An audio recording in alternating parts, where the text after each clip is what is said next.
қолбасшы күнделігі орталықта. Әскерді әмір ете білу үшін ең алдымен өзің ақыл парасатқа жүгіне және қызмет талаптарына мойынсұна білуің керек.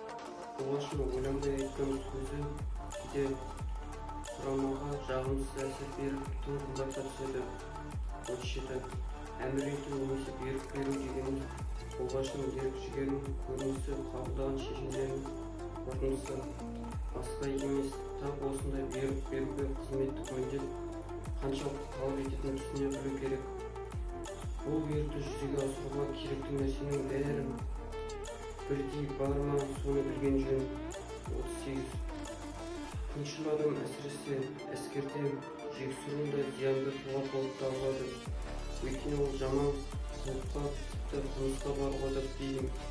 Күншіл адамның біреудің лайықты еңбегін елемеуі, ауызға да алмауы және басқалардың пайдалы істерін жұртшылықтың тануына қалай да кедергі келтіруге тырысып бағу сияқты енжарлық әрекеттер өте зиянды.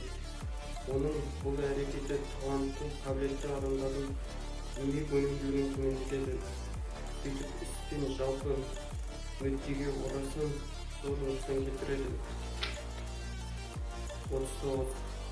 Сарбаз қарапайым жан жоқ, оған сергек те, ықыласты әрі адал болған жөн.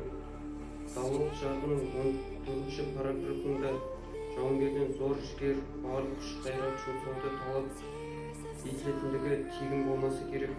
Сондықтан қолбасшы қандай жағдайда болмасын жауынгерлерге қамқорлық көрсетуге тиіс. Жарғыда былай деп жазылған: өзінің қарамағындағы жауынгерлерді жақсы біліп, олармен үнемі жеке қарым-қатынаста болып, олардың жауынгерлік өміріне, ерлігі мен мұқтажына көңіл бөліп отыру қолбасшы бөлімнің жауынгерлік бірлігін, ұйымшылдығын және ұрыс кезінде жеңіске жете алуын қамтамасыз етеді. 40.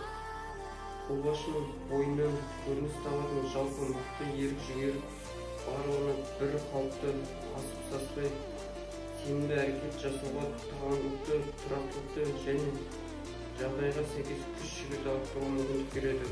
Қолбасшы күнделік болжамы.